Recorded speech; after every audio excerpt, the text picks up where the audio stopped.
everybody.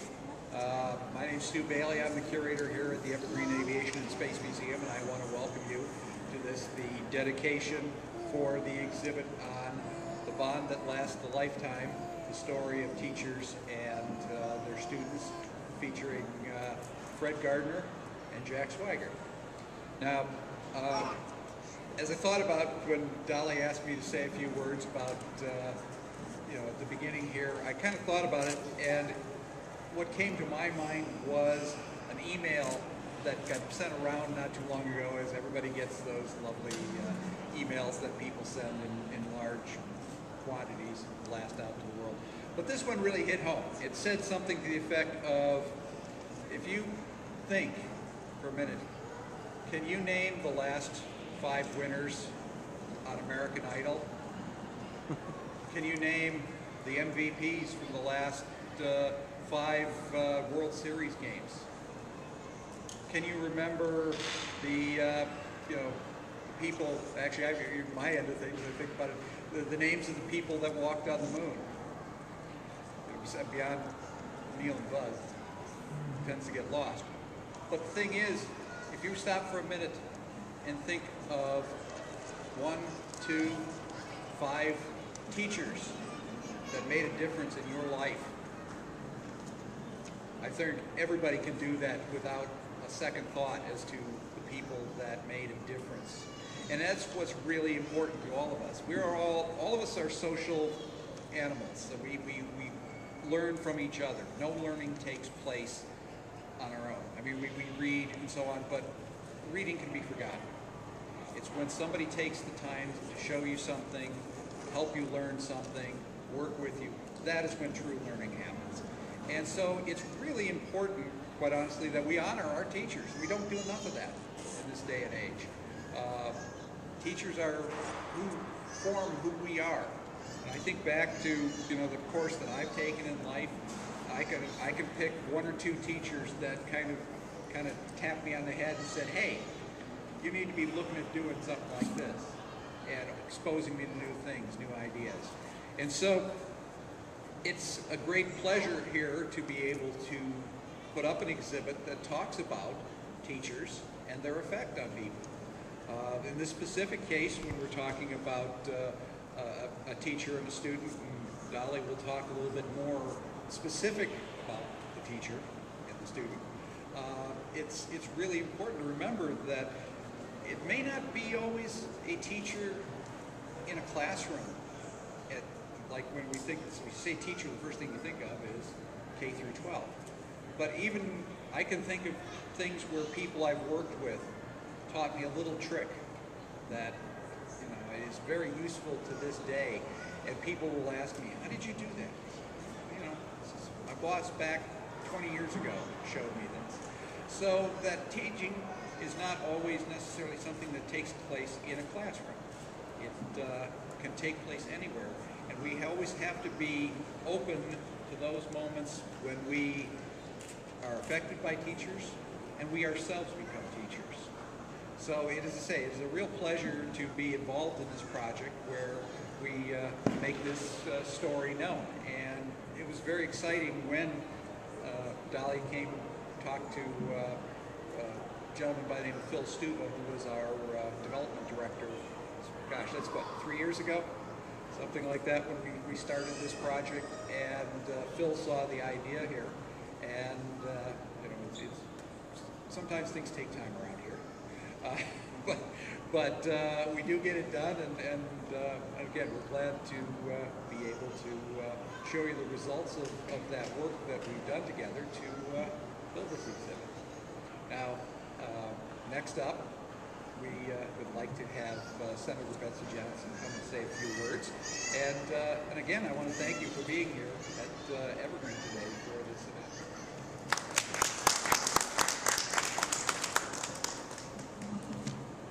Thank you very much. As a bit of an aviation and aerospace junkie, I'm especially pleased to be back here at the Evergreen Museum, where I once served on the board.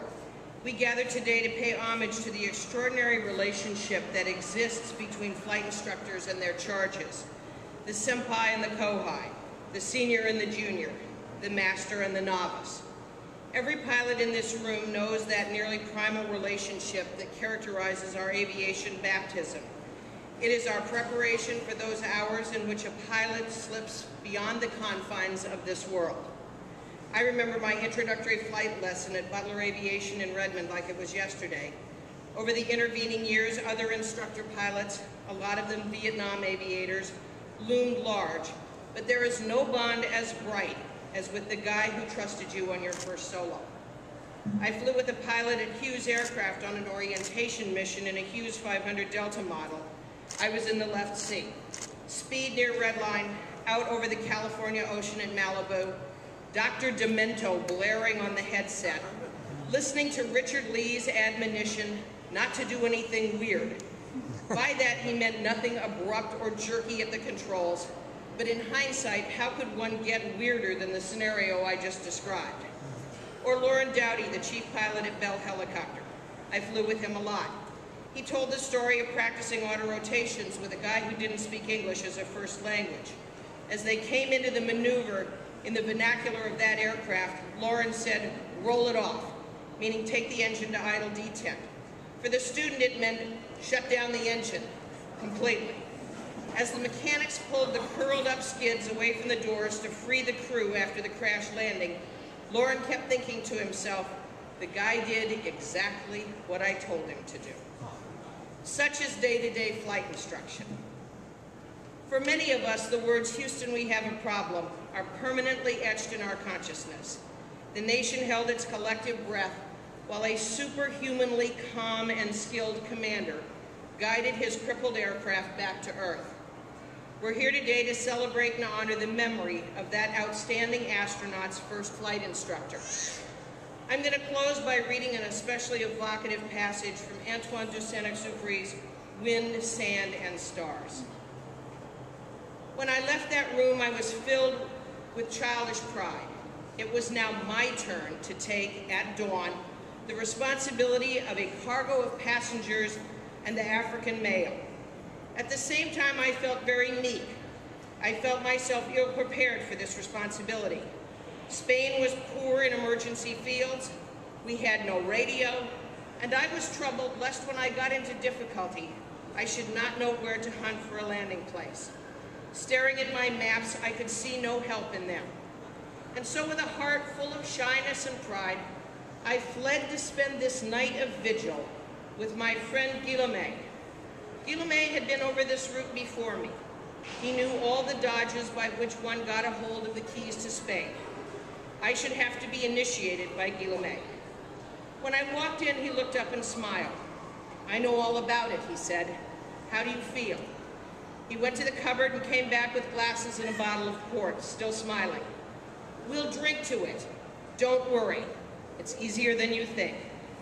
Guillaume exuded confidence the way a lamp gives off light. He was himself later on to break the record for postal crossings in the Andes and the South Atlantic. On this night, sitting in his shirt sleeves, his arms folded in the lamplight, smiling the most heartening of smiles, he said to me simply, "You'll be bothered from time to time by storms, fog, and snow.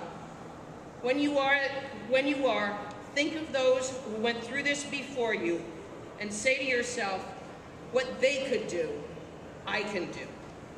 I spread out my maps and asked him hesitantly if he would mind going over the Hock with me. And there, bent over in the lamplight, shoulder to shoulder with the veteran, I felt a sort of schoolboy peace. Thank you for letting me share part of today's celebration.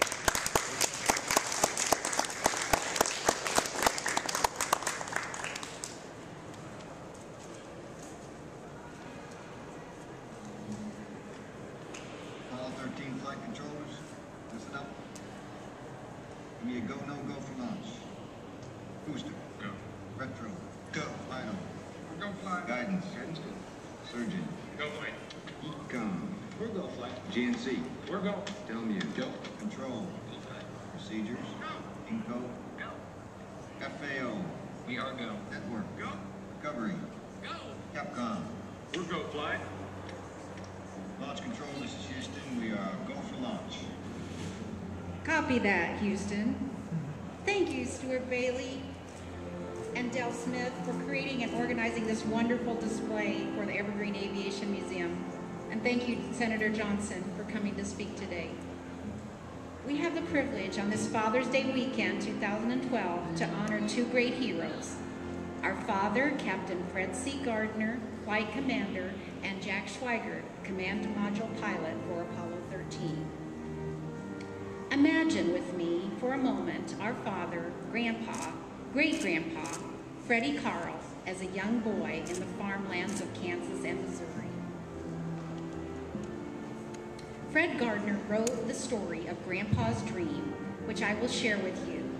This story is the reflection of Fred's dream to fly, which ultimately linked his life to the lives of a multitude of young pilots with a dream to fly. One such aspiring student was Jack Swigert. I will now read a story Fred Gardner wrote entitled Grandpa's Dream. A long time ago, a teenage boy who lived on a farm in northwest Missouri was lying on the side of a hill. The time was late October and the wild geese were migrating south from Canada to their winter home in the rice fields along the coast of Louisiana. As the boy watched, flight after flight in V formation flew overhead. In his imagination, the boy became one of the wild geese, winging his way south with the other wild geese. He could feel the exhilaration of effortless flight in a V formation. After a time in a dream world of flight, the boy came back to the real world. He thought to himself how wonderful it would be if he could fly like those geese. Of course, he was dreaming the same dream that boys had dreamed from the time that boys and young men had watched birds fly and wondered if they could ever do the same. Time passed, and the boy became a youth in his 20s. He still lived on a farm in northwest Missouri, but he never lost the dream of flying. Then the cataclysm of World War II came into his world, and before he could realize it, he found himself in the U.S. Army Air Corps learning to fly. It was a magic time. He couldn't believe what was happening. Suddenly his dreams of flying were coming true. He was doing what he had always dreamed of doing since he was a small boy. He was experiencing the exhilaration of flying that he knew the wild geese must feel. He was actually experiencing the verse in the Air Corps song that the aviation cadets sang. He had slipped the surly bonds of earth. Time passed. The farm boy became an Army Air Corps pilot and flew Army airplanes until the end of the war. Then he attempted to blend into the ranks of everyday American life, but it was too late. He had been infected with that incurable disease, love of flying. He could no more quit flying than could the wild geese. He was hooked for life. In a letter dated October 26, 1942, our father describes his first solo flight at Avenger Field, Texas. His childhood dream of flight had become a reality on this day. In a letter to his parents, he writes, "Dear folks, this morning at about 9:30, I soloed. It was quite a sensation when I had that contraption up in the air and then looked up at the front cockpit that was oh so empty. Then came the realization that it was up to me to bring that thing and myself back to Earth in one piece. In fact, these were my instructor's words before I took off. He said, as he climbed out of the front cockpit, 'All right, Gardner, take this plane around the field and bring it back in one piece, because I sure don't want to walk home.' We were on the auxiliary field. My instructor, O'Keefe, is a tough, red-headed little Irishman of the old school. We see a parallel foreshadowing of events here, knowing that Jack Swigert will be faced with the task of bringing the Apollo 13 back to Earth in one piece when he takes his solo flight into space. Back to Fred's letter. Anyway, I took the plane around the traffic pattern 3 times, landing and taking off each time. After 3 supervised solos, I'll be permitted to take the plane out into the area as far as 2 miles from the field and practice maneuvers. We've just been issued winter flying suits. They are just big leather fur-lined coveralls, but really warm. The cadets practically own this town. Right soon, Fred. As time passed, Fred and Ruth Mary Nelson were united as husband and wife in 1945. In 1954, after the birth of their first two children, Fred worked at Malden Air Force Base in Malden, Missouri. It was here that Fred taught Jack Swigert to fly a T-6. I will now read an article from the FAA Horizons magazine dated April 11, 1970, entitled FAA-er was Astronaut's Flight Instructor. Oklahoma City. How long does it take to go from Malden, Missouri to a moon orbit? For Fred Gardner, Airman Examination Specialist at the FAA Aeronautical Center in Oklahoma City, the answer is 16 years.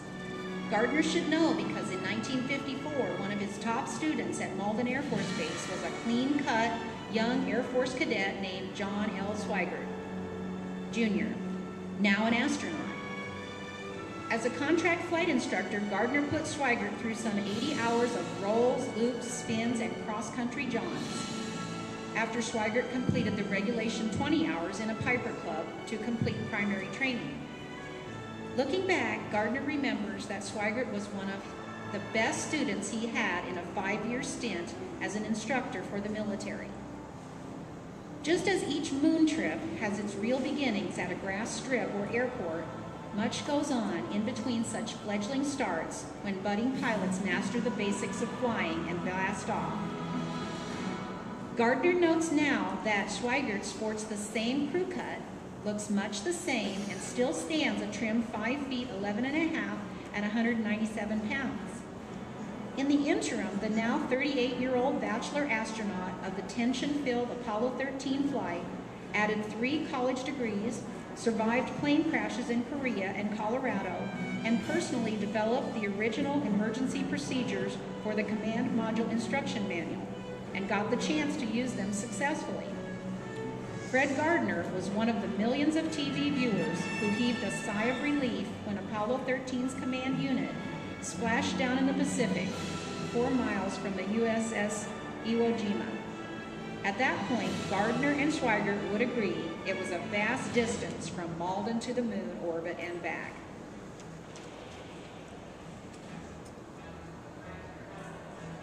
By midsummer of 1954, Fred had been a flight instructor in the Air Force primary pilot training program at Malden Air Base for 3 years.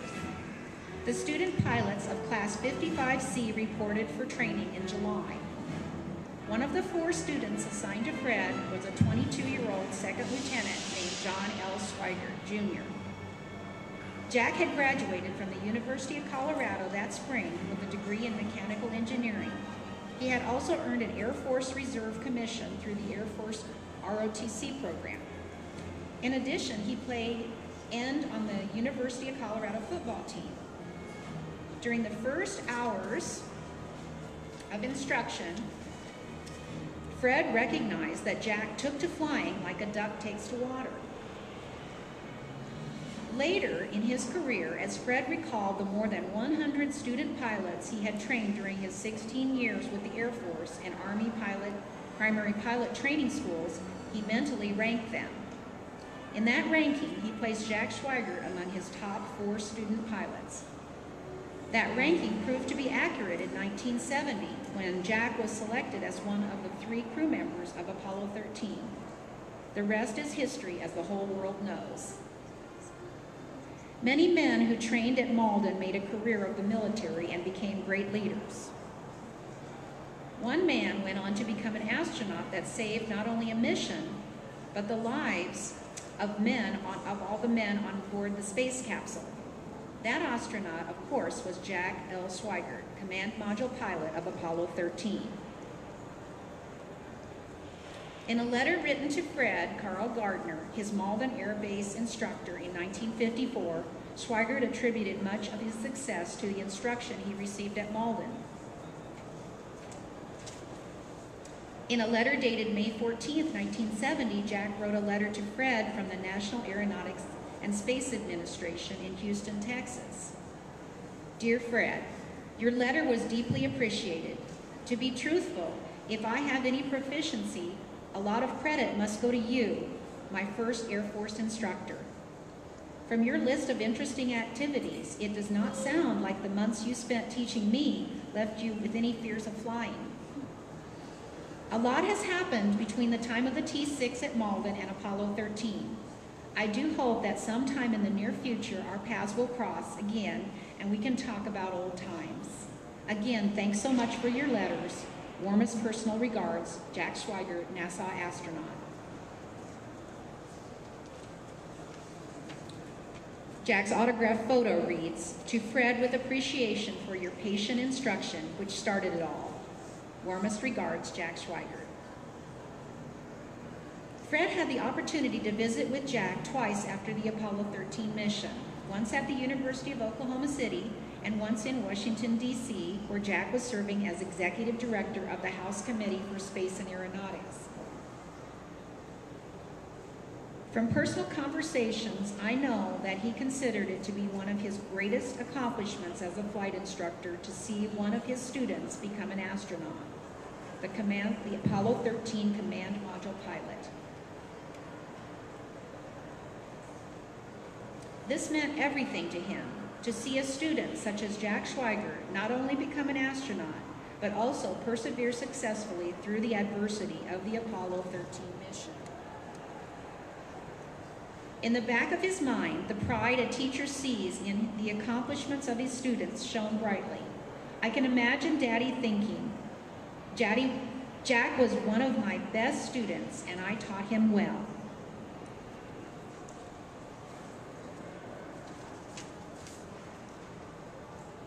Our father saw the value of being patient and encouraging his students.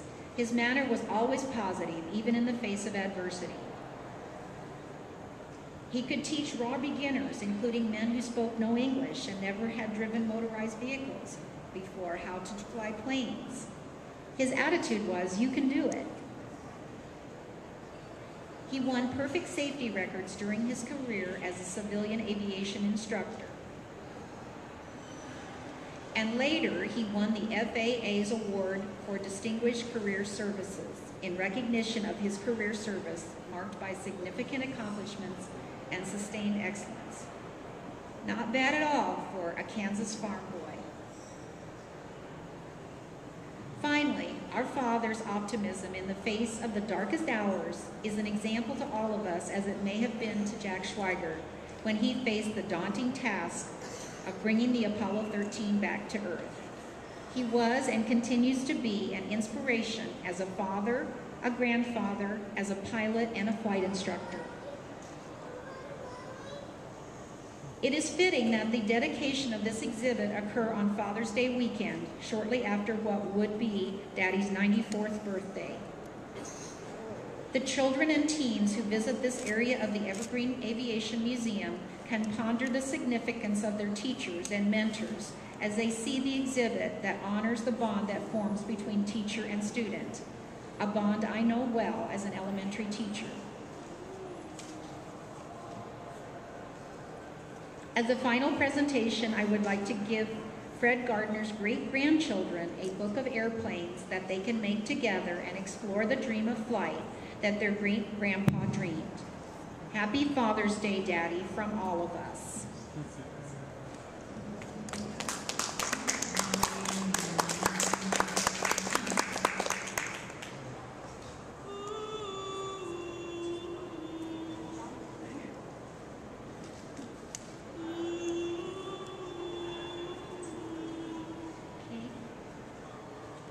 Caleb and Jalea Dalkas, would you like to come up for an airplane book?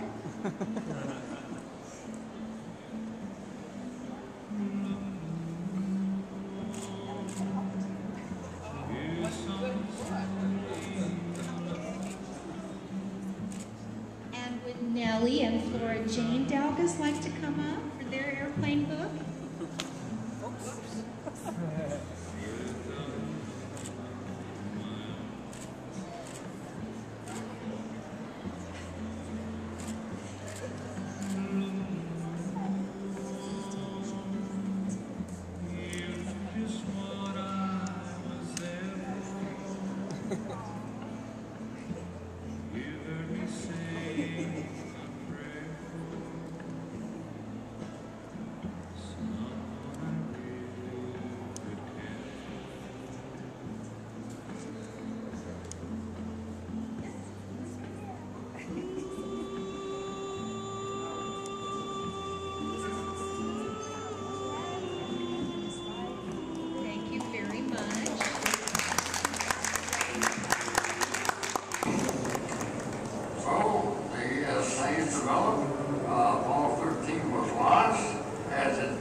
from the Earth to the moon, and at that time there was an explosion that occurred in the part of the vehicle that contained oxygen.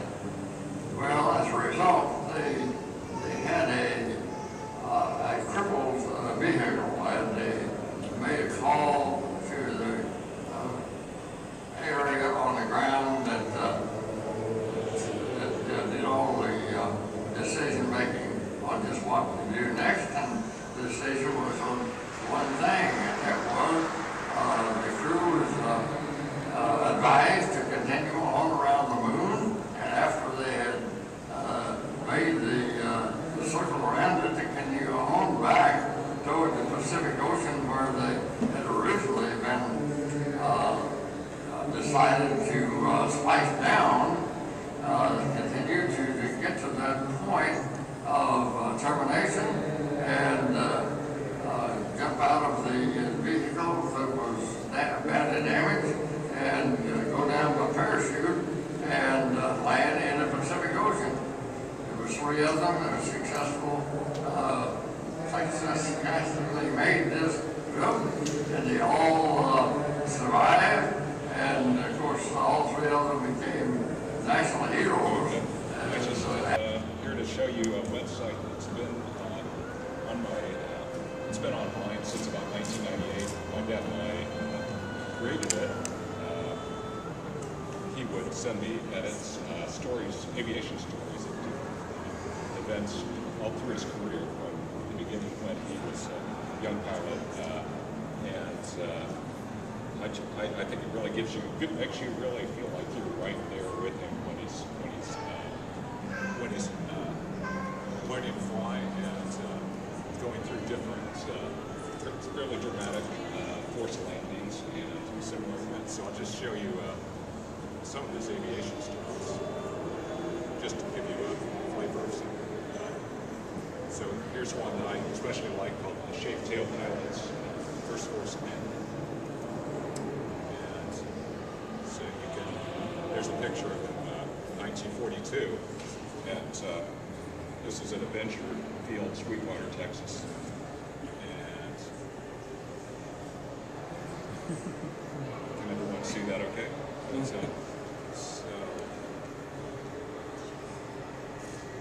this, I won't read this for you, but this gives you,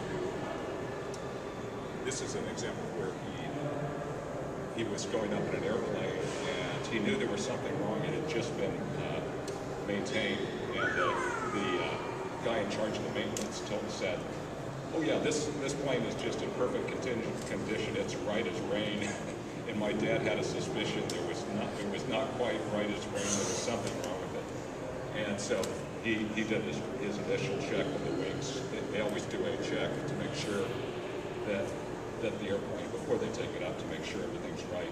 And as he was inspecting it, he looked at the trim tabs, and sure enough, they were reversed. So that if you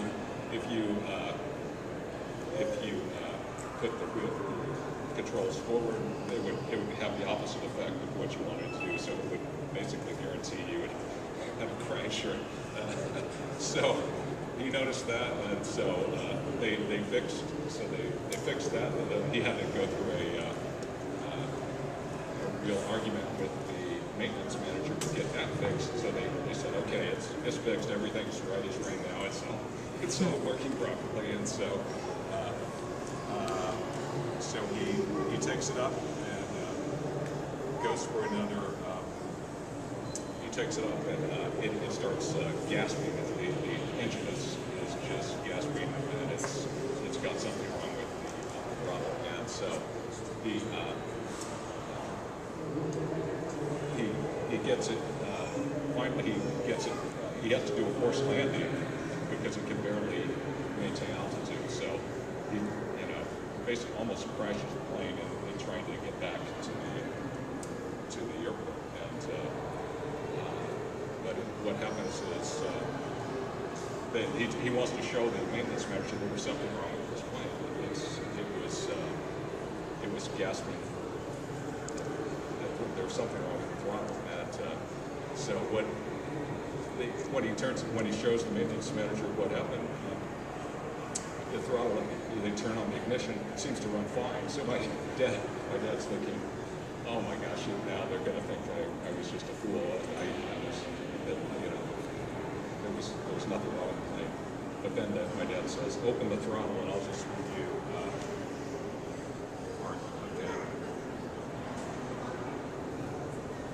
Okay, here it is, the very left. I couldn't let him continue thinking that I had walked over to the BT. I couldn't, okay, here's the part. He climbed into the cockpit and started the engine. It idled smoothly. Now he gave me a look that only a frank, happy 24-year-old colonel could direct at a very junior chieftain.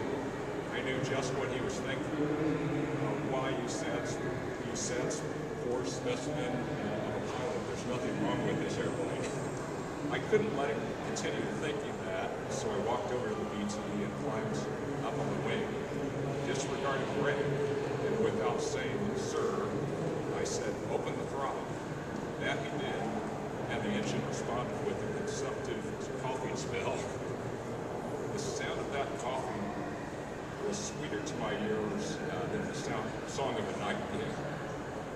If my rough landing on the desert surface had somehow resulted in a correction of the engine's problem, the colonel would surely have me court-martialed, or at the very least have me reclassified and sent to the walking army.